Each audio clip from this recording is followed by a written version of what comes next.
తత్సత్. ఓం శ్రీ గురుభ్యో నమః. ఓం సదాశివసమారంభాం శంకరాచార్యమధ్యమాం తత్వవిదానందపర్యంతం వందే గురుపరంపరాం. ఓం శ్రీ గురుభ్యో నమః. పూజ్య గురుదేవులు తత్వవిదానంద సరస్వతి స్వాముల వారి దివ్య చరణారవిందములకు ప్రణమిల్లుతూ పరిపూర్ణ పరబ్రహ్మస్వరూపులకు ప్రియాత్మ బంధువులారా, ఓం.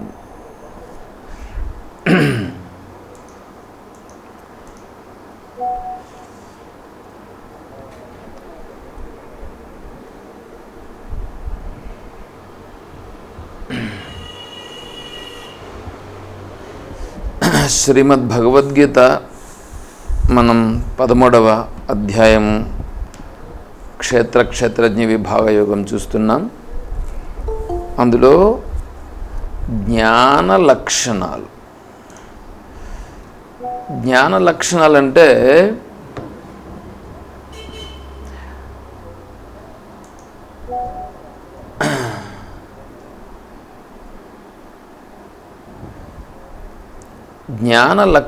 అంటే ఇప్పుడు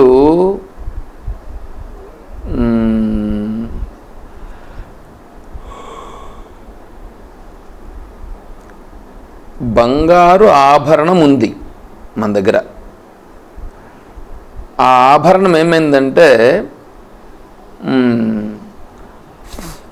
కొద్దిగా నీరు దిగిందంటారు చూడండి, నీరు దిగినట్లుగా ఆ బంగారు ఆభరణము మెరుగు తగ్గింది. మెరుగు తగ్గితే ఇప్పుడు అది మళ్ళీ మెరుగు రావాలంటే ఏం చేయాలి? దాన్ని బంగారు షాప్ దగ్గరికి తీసుకెళ్తే, కంసలం దగ్గరికి తీసుకెళ్తే దాన్ని ఏం చేస్తాడంటే పుటం పెడతాడంటే వాళ్ళ దగ్గర ఉండేటువంటి ఇది దానిపైన వేస్తాడు. అది వేస్తే ఏమవుతుందంటే ఆ పైన నీరు దిగింది చూడండి, ఆ నీరు అంతా పోతుంది. ఆ నీరు దిగినది పోతే ఆ బంగారు ఇప్పుడు ఏమవుతుంది? షైన్ వస్తుంది. ఇప్పుడు ఆ బంగారు ఆభరణము షైనింగ్ ఉంది కదా, ఆ షైనింగు మెరుగు పెట్టిన దానివల్ల వచ్చిందా, లేక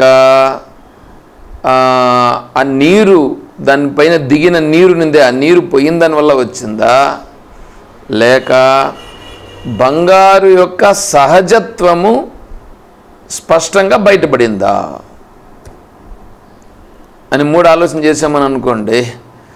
3 ఆలోచన చేసి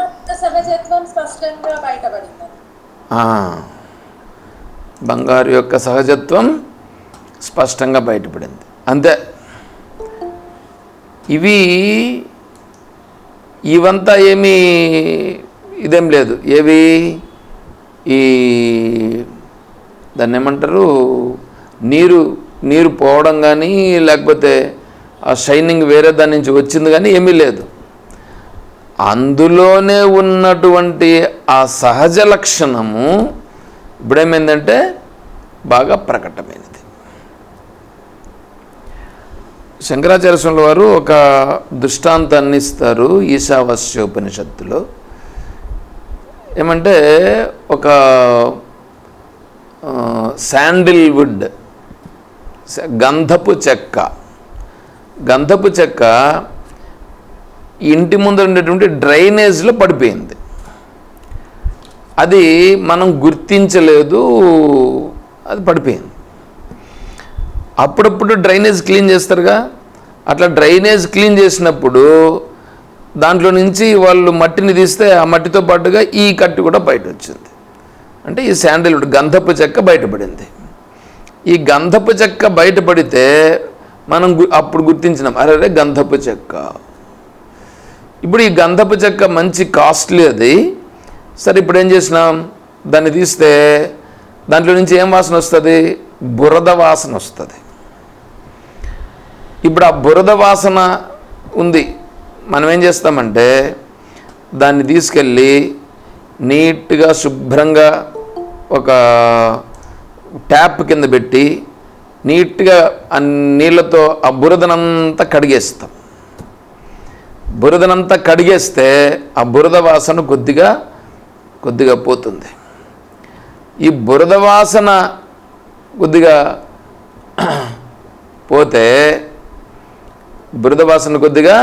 పోతే ఇప్పుడు ఆ గంధపు చెక్క మిగులుతుంది. ఈ గంధపు చెక్క ఇప్పుడు ఏమవుతుందంటే దాన్ని ఇప్పుడు వేసి నూరితే గంధపు చెక్క నుంచి ఏమొస్తుంది? గంధపు వాసన బ్రహ్మాండంగా బయటపడుతుంది. ఇప్పుడు గంధపు వాసన ఇన్ని రోజులు ఎందుకు బయటపడలేదు అంటే ఆ గంధపు వాసన డ్రైనేజ్లో పడిపోయి ఉన్న కారణం చేత, ఆ డ్రైనేజ్ యొక్క ప్రభావం దానిపైనంతా కప్పేసి ఉన్న కారణం చేత, పైగా ఆ డ్రైనేజ్లో ఉండేటువంటి అంటే ఆ దుర్వాసన చుట్టూ ఉన్న కారణం చేత దీనిలో ఉన్నటువంటి సహజత్వం అనేటువంటిది బయట పడని కారణము చేత అది అలాగా ఉన్నింది.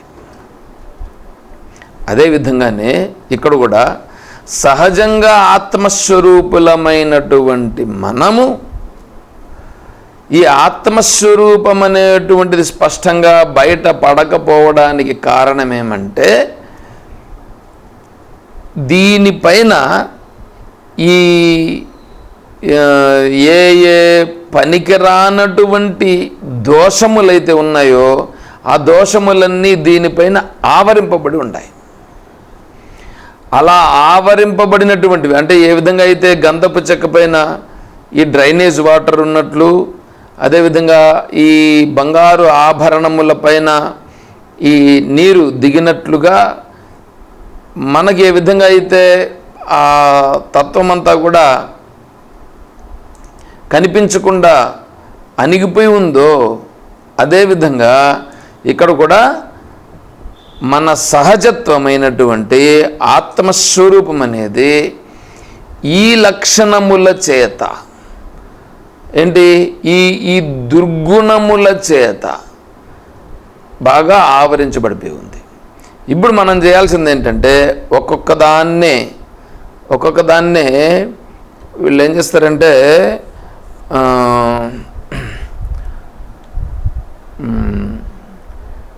ఈ వాచ్ తయారు చేసేటువంటి వాచ్ రిపేర్ చేసే వాళ్ళ దగ్గర మనం వెళ్ళామని అనుకోండి, వాచ్ రిపేర్ చేసే వాళ్ళ దగ్గర ఒక లెన్స్ ఒకటి పెట్టుకొని ఉంటాడు. ఒక లెన్స్ చిన్నది అంత ఉంటుంది. దాన్ని ఇట్లా కన్ను రెప్ప పైకి తీసి ఎడబెట్టుకుంటాడు. ఇట్లా పెట్టుకొని చూస్తే ఇప్పుడు ఏమవుతుందంటే చిన్నవి చాలా చిన్నగా ఉంటాయి, దాంట్లో స్క్రూస్ టైట్ చేసేటివి. దానిని ఇప్పుడు ఏం చేస్తా అంటే ఈయన దగ్గర ఒక స్క్రూ డ్రైవర్ ఉంటుంది, దాన్ని తీసే స్క్రూ డ్రైవర్, దాన్ని పెట్టి దాన్ని ఇప్పుతాడు. ఇప్పి దాన్ని అట్లే తీసేదాన్ని కుదరదు, అందుకని మళ్ళీ స్క్రూ డ్రైవర్ అక్కడ పక్కలో పెట్టి ఆయన దగ్గర ఒక పట్టకర ఒకటి సన్నది ఉంటుంది, దానిని పెట్టి దాన్ని అంటే ఈ అద్దం తీయకుండానే చూస్తూనే దాన్ని పట్టి బయట తీస్తాడు. అంటే కనిపించకుండా ఉండే చిన్నదాన్ని తీసేటప్పుడు అలా తీస్తాడు, మళ్ళీ ఫిట్ చేసేటప్పుడు కూడా అలా అద్దం పెట్టుకొని మళ్ళీ దాన్ని కూడా అలాగే ఫిట్ చేస్తాడు. ఎందుకు చెప్తున్నానంటే ఆ చిన్న మైన్యూట్ కనిపించకుండా ఉండేదాన్ని తీసినట్లుగా మళ్ళీ దాన్ని ఫిట్ చేసినట్లుగా ఇక్కడ కూడా మనం ఏం చేయాలంటే మనలో ఉన్నటువంటి ఏ దోషములు ఉన్నాయో ఆ దోషములను తీసివేసేయడమే ఇక్కడ చేయాల్సిన పని. నువ్వు ఆత్మస్వరూపాన్ని ఏమి పైనుంచి దించుకొని రావాల్సిన పని లేదు. ఆత్మస్వరూపాన్ని ఏమన్నా తయారు చేసే పని అసలు లేదు. ఆత్మస్వరూపాన్ని తయారు చేసే పని లేదు, ఆత్మస్వరూపాన్ని దించే పని అంతకన్నా లేదు. ఇక్కడ ఒకటి ఏంటంటే, ఈ ఉపనిషత్తులో కూడా జలం జలే, క్షీరం క్షీరే, ఘృతం ఘృతం అంటే నీళ్లు నీళ్ళల్లో కలిసినట్లు, ఘృతము నెయ్యి నెయ్యిలో కలిసినట్లు, పాలు పాలల్లో కలిసినట్లుగా ఆత్మ పరమాత్మలో కలిసిపోతుంది అని చెప్తుంటారు. అంటే ఈ ఆత్మ పరమాత్మలో కలుస్తుంది. ఈ గ్లాసులో నీళ్లున్నాయి, ఇక్కడ బకెట్లో నీళ్లున్నాయి, ఈ గ్లాసులో ఉండే నీళ్లు పోయి బకెట్లో కలిసినట్లుగా. ఈ గ్లాసులో పాలు ఉన్నాయి, ఇంకొక దీంట్లో పాలు కొలిచేటువంటి క్యాన్లో పాలు ఉన్నాయి, ఈ పాలు పోయి ఆ పాలలో కలిసినాయి. ఈ నది ఉంది, నదిలో ఉండే నీళ్లు సముద్రంలో పోయి కలిసినట్లుగా అని చెప్తుంటారు. యదా నద్యస్యందమానా సముద్రేస్తం గచ్చంతి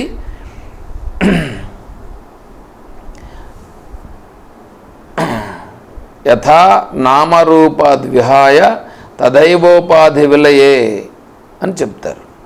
అంటే ఈ నామరూపాలుగా ఉన్నటువంటిది అక్కడ ఉన్నటువంటి, అంటే దీంట్లో ఉదాహరణగా తీసుకోవాలి ఇక్కడ, అంతేగాని సేమ్ టు సేమ్ అన్నట్లుగా తీసుకునేదానికి లేదు, తీసుకోకూడదు ఎప్పుడు కూడా. ఉదాహరణలో దీన్ని క్షేత్రజ్ఞ భాష్యంలో కూడా వచ్చింది ఇదే విధంగానే. ఎందుకంటే ఒక ఉదాహరణ చెప్పినాడునంటే ఆ ఉదాహరణలో ఉండేటువంటి సారస్యము తీసుకోవాలి, దీనికి ఎలా అది సరిపోతుంది. అంతేగాని అక్కడ ఆ ఉదాహరణలో నది ఉన్నది, ఇక్కడ సముద్రం ఉన్నది, నది వేరుగా ఉంది, సముద్రం వేరుగా ఉంది, ఈ నదిలో ఉండే నీళ్లు పోయి సముద్రంలో కలిసినాయి కదా, అట్లాగే ఈ ఆత్మ పోయి ఆ ఆత్మలో పరమాత్మలో కలుస్తుందా? అట్లా కాదు. ఎందుకంటే ఈ ఉదాహరణ చెప్పిన తరువాత ఇంకా ఏమంటారంటే, భిద్యంతే హృదయ గ్రంథి ఛిద్యంతే సర్వ సంశయా క్షీయంతే చాస్య కర్మాని తస్మిన్ దృష్టే పరావరే. ఎవడి హృదయములో అయితే సంశయాలు దోషాలు అవన్నీ ఉన్నాయో, అవన్నీ ఎవరికైతే తొలగిపోయినాయో అతనే పరమాత్మ స్వరూపమును పొందినవాడగుచున్నాడు. ఇది ఉపనిషత్ మంత్రం, అది చెప్తా ఉంది. అంటే ఇప్పుడు ముందు చెప్పినటువంటి ఉపనిషత్ మంత్రము, ఇప్పుడు చెప్పిన ఉపనిషత్ మంత్రము రెండు చూడండి, అదేమో నది పోయి సముద్రంలో కలిసినట్లుగా ఉంది. ఇప్పుడు ఇక్కడ చెప్తా ఉండేది ఎట్లుంది, ఇక్కడ హృదయములో ఉండేటువంటి సంశయాలన్నీ తొలగిపోగా ఇక్కడే అతను సంశయరహితుడై బ్రాహ్మీ స్థితిని పొందును. క్షీయంతే చాస్య కర్మాని తస్మిన్ దృష్టే పరావరే. సర్వకర్మలు అని ఎందు తొలగిపోగా అతనే బ్రాహ్మీ స్థితిని పొందుచున్నాడు. మరి ఇంత స్పష్టంగా చెప్తా ఉన్నప్పుడు ఆ ముందర చెప్తా ఉండేటువంటి దాన్ని దీనికి అన్వయం చేయాలి. ఎందుకంటే అది ఉదాహరణ, ఇది ఇక్కడ. తర్వాత భగవద్గీతలో కూడా తమేవ శరణం గచ్చ సర్వభావేన భారత, అంటే నిన్ను నీవే శరణు చేర్చుకో అని అన్నాడు. మరి ఇటువంటివన్నీ తీసుకున్నప్పుడు ఆత్మ పరమాత్మలో పోయి కలియుట అనేది ఏమన్నా ఉందా అంటే, ఆత్మ పరమాత్మలో కలియుట కాదు, ఆత్మే పరమాత్మ. ఆత్మే పరమాత్మ. అది క్షేత్రజ్ఞంలో వచ్చేసింది ఇప్పుడు ఆల్రెడీ మనకి. కానీ ఇప్పుడు మనం చేయాల్సింది ఏంటంటే, ఈ క్షేత్రజ్ఞుని పైన ఏదేదైతే మనము డంప్ చేసి ఉండం, అంటే దానిపైన అంతా వేసి ఉండం. ఏం వేసి ఉండం? ఈ అజ్ఞాన దోషములు అనేటువంటివన్నీ ఏముంటాయి, వాటిని వేసి ఉండం. ఇప్పుడు మనం ఏం చేయడమంటే వాటన్నింటినీ చూసి మైక్రోస్కోప్లో కదా చూసినట్లుగా దాన్ని చూసి, అంటే పరిశోధన చేసి మన మనస్సులో ఏమేమి దోషాలు ఉన్నాయి అని గమనించి వాటిని ఏం చేయాలంటే చిన్నగా పట్టకరత పట్టి చిన్నగా తీసి వారగా పెట్టినట్లుగా ఒక్కొక్కటే మనం వారగా పెట్టుట అంతే.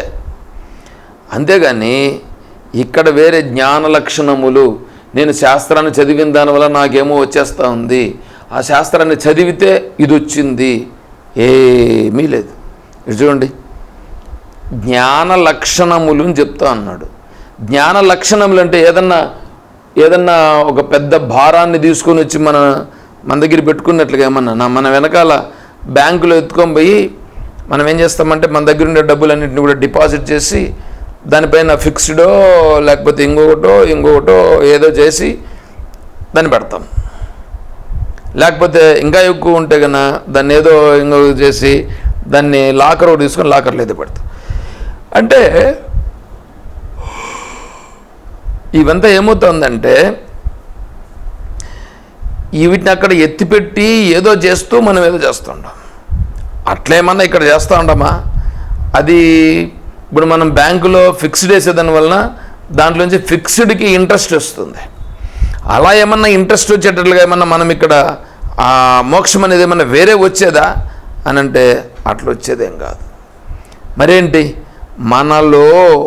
మనలో ఏదేదైతే పైన ఆవరించేటట్లుగా చేసి ఉండామో అది మనం గుర్తించలేదు. ఈ కర్తృత్వము భోక్తృత్వం అనేటువంటి ఉన్న చూడండి, ఈ కర్తృత్వ భోక్తృత్వాలు అనేటువంటి వాటిని మనం గట్టిగా పట్టుకొని ఉంటాం. ఆ కర్తృత్వము భోక్తృత్వం అనేటువంటివి తీసి వారగా పెడితే అది సరిపోయింది. ఆ కర్తృత్వ భోక్తృత్వము నేను కాదు అనేటువంటిది రావాలి. అది రావడం కోసం ఎన్నెన్ని మార్గాల్లో చెప్తున్నాడు చూడండి ఇక్కడ ఆచార్యుల వారు. ఇవన్నింటినీ చెప్పి చూపించి చిన్న చిన్నగా ఒకటే తీసిపెట్టుట. చూడండి, అమానిత్వం, ఏమండి, అభిమానత్వము లేకుండుట. ఇప్పుడు వేరేవాడెవడో మనతో బాగానే ఫ్రెండ్గా ఉండింటాడు. ఆ ఫ్రెండ్గా ఉన్నప్పుడు బాగా మాట్లాడుతూ ఉండింటాడు. వాడికి ఏదో మధ్యలో వాళ్ళకి టక్ వచ్చింది, ఏదో కొద్దిగా విడిపోయినాం. సరే, బాగానే ఉంది. ఇప్పుడు వాడు కనిపిస్తే కూడా వీడు మాట్లాడు. ఎందుకంటే మాట్లాడాలని లోపల ఉంటుంది, కానీ వాడిని చూసి మాట్లాడు. ఎందుకంటే వాడు అట్లా అన్నాడు కదా, నేను ఎందుకు మాట్లాడాలి, వాడు మాట్లాడితే నేను మాట్లాడతా. ఏంది ఇది? అభిమానం. నేను ఎందుకు మాట్లాడాలా అనేటువంటి అభిమానం. ఇప్పుడు వాడు వచ్చి మాట్లాడుకో, ఇప్పుడు మళ్ళీ వీడు చేతులంతా పట్టుకొని మళ్ళీ అప్పుడు మాట్లాడుతా. అది ఇప్పుడు ఈ అభిమానం అనేది ఉంది చూడండి. ఈ అభిమానం అనేటువంటిది వాడు మాట్లాడడం ఏంది, నేనే వెళ్ళి మాట్లాడతా వాడితో అని మనం మాట్లాడినామని అనుకోండి. నేను మాట్లాడితే వాడు మాట్లాడా అనేటువంటిది, వాడు ఒకవేళ మాట్లాడకుండా వాడు బిగుసుకుని కూర్చున్నా వాడి మనస్సులోనే మార్పు వచ్చి ఏమవుతుందంటే, వాడు మరుసటి రోజైనా సరే, ఈరోజు వాడు మాట్లాడకపోయినా రేపైనా వాడే ఆలోచన చేసుకుని, ఏంద్రా నేను ఇట్లా చెడ్డ పని చేశానే, వాడు నాతో మాట్లాడితే కూడా నేను వాళ్ళతో మాట్లాడలేదే, వాడు నన్ను బాగా మంచిగా రిసీవ్ చేసుకుంటే నేను రిసీవ్ చేసుకోలేకపోయినానే అని వాడే ఫీల్ అయ్యి చేంజ్ అయ్యేటువంటి పరిస్థితులు వస్తాయి. ఎందుకు వచ్చింది అట్లాగా? మనలో అభిమానం అనేటువంటి దాన్ని మనం వారగా పెట్టుట. అంటే నేను ఒకసారి స్వామీజీని అడిగాను. స్వామీజీని అంటే మన స్వామీజీని కాదు, స్వస్వరూపానంద స్వామిని అడిగాను. ఏమంటే, ఎంతసేపైనా నేను అనుసరించుకొని పోతూ ఉంటే బాగా జరిగిపోతూ ఉంటుంది. ఒక్కరోజు నేనే ఎంతసేపు అనుసరించుకొని పోవాలన్నా వాళ్ళు కూడా నన్ను అనుసరించవచ్చు కదా అని ఎప్పుడైతే నేను ఇట్లా తిరిగానో అప్పుడే స్టార్ట్ అయిపోయింది. అప్పుడే స్టార్ట్ అయింది. ఏంటి? ఫైట్. అంటే నేను అనుసరించుకొని పోతున్నాను అన్నమాట ఎంతవరకు అయినా. అవును, అనుసరించుకొని పోతూనే ఉన్నాను. స్వామీజీ, ఏం స్వామీజీ, నేను అనుసరించుకొని పోవాలనా? వేరే వాళ్ళు నన్నేం అనుసరించాల్సిన పని లేదా? నన్ను వేరే వాళ్ళు అర్థం చేసుకోవాల్సిన పని లేదా? ఎంతసేపు నేనే అనుసరించాలనా అంటే, స్వామీజీ అన్నారు, అందరినీ అనుసరించుకొని పోవడం అనేటువంటిది ఏమైనా చాలా చిన్న విషయం అనుకుంటున్నావా అందని అన్నారు. నాకు చాలా బాగా మంచిది అనిపించింది. అంటే ఇది అంత సామాన్యమైనటువంటిది కాదన్నమాట. అంటే ప్రతి విషయములోనూ అడ్జస్ట్ అయిపోవడం దేనికైనా సరే. మళ్ళీ స్వామీజీ దగ్గరకు వచ్చిన తర్వాత స్వామీజీ ఏమన్నారంటే, ఈ ప్రకృతి అనేటువంటిది ఏదుందో ఆ ప్రకృతి జరగాల్సింది జరిపిస్తూ ఉంటుంది. అది జరగాల్సిందే కదా జరుగుతూ ఉంది. మరి నేనేం చేయగలుగుతాను? నేనేం చేయాల్సిన పనిలా. ఎక్కడ ఏమి జరుగుతూ ఉందో ఆ జరుగుతూ ఉన్నటువంటి దానిని నేను అది జరగని అని చెప్పి నేను చూస్తూ ఉండుట. ఎందుకంటే నేనేమి మార్చలేను దాన్ని. నేను అనుకుంటే మారేటట్లుగా ఉంటే ఇంకేంటిది? నేను అనుకుంటే ఏం మారదు. కాబట్టి ఏం చేయాలి? నేను జరిగేదాన్ని చూస్తూ ఉండుట. ఇది అభిమానము లేకుండా ఉండుట. చూడండి ఎంత ఇది ఉందో. అది జ్ఞాన లక్షణం. అంటే నీ స్వరూపము ప్రకటం చాలా స్పష్టంగా నీయందు చాలా స్పష్టంగా ప్రకటం అయి నీకు అనుభవంలోకి రావడం కోసం ఈ లక్షణాన్ని వరగబెట్టుట. అభిమానము కలిగి ఉండుట అనేది ఏమిటి? దంభో దర్పోభిమానశ్చ క్రోధ పారుష్యమేవ చ అజ్ఞానం చాభిజాతస్య పార్థ సంపద మాసురీం. 16వ అధ్యాయంలో చెప్తాడు. దంభో దర్ప అభిమానశ్చ. అక్కడ అభిమానం చెప్తున్నారు చూడండి. దంభము, దర్పము, అభిమానం ఇవి ఆసురీ సంపద లక్షణాలు. అంటే రాక్షసులకు ఉండే లక్షణాలు. ఇక్కడేమంటున్నాడు? ఈ అభిమానం అనేటువంటి దాన్ని తీసి వారగా పెట్టు. అభిమానము లేనివాడు. అమానిత్వం అయ్యింది. అదంభిత్వం, దంభము లేకుండుట. ఇప్పుడు అమానిత్వానికి అదంభిత్వానికి చూడండి, స్వధర్మ ప్రకటీకరణం దంభిత్వం, తదభావ అదంభిత్వం. తాను చేసిన ధర్మములను ప్రకటించుకునుట దంభిత్వము. తాను ఏదైతే ఒక పని చేసి ఉంటాడో, తాను ఏదో ఒక పనిని ఏమంటున్నాడు? అదంభిత్వం, స్వధర్మ ప్రకటీకరణం దంభిత్వం, తదభావ అదంభిత్వం. తను ఒక పనిని చేశాడండి. తను ఒక పనిని చేస్తే దాన్ని నేను ఇట్లా చేసినాను అని చెప్పుకుంటే అది దంభం. తను చేసిండే పనిని చెప్పుకుంటే దంభం. తను ఆ పని చేయకుండానే వేరే వాళ్ళు ఎవరో చేసింటే దాన్ని వీళ్ళేం చేస్తారు తెలుసా? నేను చేసినాను అని చెప్తారు. దాన్ని ఏమనాలి?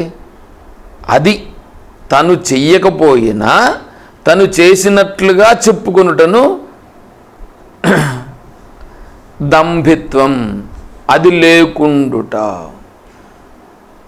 హనుమంతుడు లంకకు వెళ్ళి అక్కడ ఉన్నటువంటి ఆ సముద్రోల్లంఘనము చేసి అటువైపు వెళ్ళి సీతామాత దర్శనము చేసి అక్కడ లంకా దహనం చేసి తర్వాత అక్కడి నుంచి మళ్ళీ ఇటువైపు వచ్చాడు. ఇటువైపు వచ్చి మళ్ళీ వీళ్ళందరితో కలుసుకొని మళ్ళీ సుగ్రీవుని దగ్గరికి వచ్చాడు. బాగానే ఉంది. రామచంద్రుల వారికి వీళ్ళందరూ వచ్చినారు అనే సమాచారం ఇచ్చారు. బాగానే ఉంది. సుగ్రీవుడు చూశాడు. చూసి సీతమ్మను చూసిన వీళ్ళు అరుస్తా పోతా ఉంటే దానికే సీతమ్మను చూశారు. చూసినాం. ఎవరు చూసిండేది? చూసిండేది ఎవరు? చెప్తా ఉండేది ఎవరు? చూడండి ఎట్లా ఉందో. చూచినది హనుమంతుడు, చెప్తా ఉండేది వానర సైన్యము. వీళ్ళందరూ చూసినామని ఎగరతాంటారు. వీళ్ళు చూసినారా? అసలు సీతమ్మ దర్శనమన్నా చేశారా? వీళ్ళు చూడకపోయినా చూచినట్లుగా ప్రకటించుట. తర్వాత సుగ్రీవుడు హనుమంతుణ్ణి పిలువగా వస్తాడు. అయితే అక్కడ ఒక సీక్రెట్ చెప్పారు. ఏమిటంటే ఒక సైకలాజికల్ ఎఫెక్ట్ ఏంటంటే ఇప్పుడు శ్రీరామచంద్రుల వారు కూడా మనిషే కదా, మనిషిగా ఉన్నటువంటి వాడికి ఆ సీతమ్మ యొక్క ఎడబాటులో ఉన్న కారణం చేత ఒక డిప్రెషన్లో ఉన్నాడు. అలా డిప్రెషన్లో ఉన్నటువంటి ఈ మనిషికి వెంటనే షాకింగ్ న్యూస్ లాగా నేను చూచినాను అనేటువంటి మాటను చెప్పి ఇది చేస్తే వెంటనే ఈయన షాక్కి ఇంకా లోబడిపోయే పరిస్థితి ఉంటుంది. అందుకని అప్పుడేంటంటే హనుమంతుడు చెప్పేదానికంటే ముందే వీళ్ళందరూ చూసినాం అని చెప్తా ఉండే కారణం చేత అప్పుడు శ్రీరామచంద్రుల వారి యొక్క మనస్సులో అమ్మాయ సీత ఉంది. ఎందుకంటే అందరూ ఎదుర్కొని వచ్చేసారు. తూర్పు పోయిన వాళ్ళు, ఉత్తరం పోయిన వాళ్ళు, పడమర పోయిన వాళ్ళు ముగ్గురు ఎదుర్కొని వచ్చేసారు. ఎవరు అసలు సీతమ్మ జాడ లేదు ఎక్కడ అని చెప్పేశారు. ఉండేది ఇంకా మిగిలి ఉండేది ఒకటే ఒక మార్గం, దక్షిణ మార్గం. ఆ దక్షిణ మార్గంలో ఉన్నటువంటి వాళ్ళు మాత్రమే చెప్పాలి. వాళ్ళ కోసమే వేచి ఉన్నాడు. ఇప్పుడు వాళ్ళు వచ్చారు. వాళ్ళు ఒకవేళ మేము చూడలేదు అని అంటే శ్రీరామచంద్రుల వారు ఏమైపోతారు? అటువంటి పరిస్థితిని తలెత్తనీయకుండా వీళ్ళందరూ చూసినాం అని చెప్తే అమ్మాయి ఉపశమనం కలిగింది. ఆ విధంగా అక్కడ జరిగిందని వర్ణించినారు. సరే, ఇక్కడ అదంభిత్వం అంటే దంభము లేకుండుట, అంటే తను పని చేసినా కూడా హనుమంతుడు అంత సముద్రోల్లంఘనము చేసి అక్కడన్నీ చేసి వచ్చిన తర్వాత కూడా తను చేసిన దానిని శ్రీరామచంద్రుల వారి వద్ద కించిత్తు కూడా చెప్పుకోలేదు, ప్రకటించలేదు. మరేం చెప్పాడు? నేను లంకకు చేరి లంకలో అశోక వృక్షము క్రింద ఉన్నటువంటి సీతమ్మ తల్లిని దర్శించినాను. సీతమ్మ తల్లి దర్శించినాను అంటే అమ్మయ్య సీతమ్మ బాగుంది, సీతమ్మ క్షేమముగా ఉన్నది అని చెప్పాడు.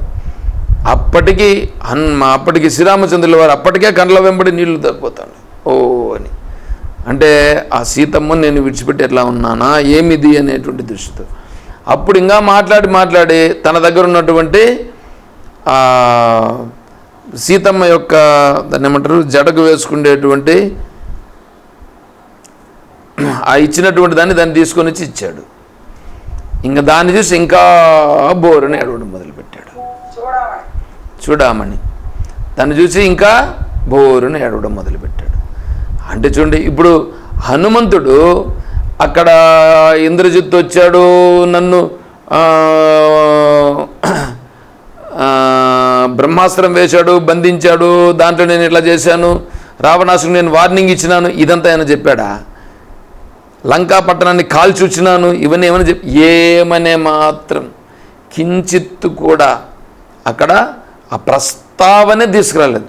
అంటే ఇన్ని పనులు చేసినటువంటి వాడు కూడా కనీసము దానిని నామమాత్రముగా కూడా స్మరించకుండా కేవలం నేను సీతమ్మ తల్లిని దర్శించినాను వచ్చినాను అని మాత్రమే చెప్పుకున్నాడు.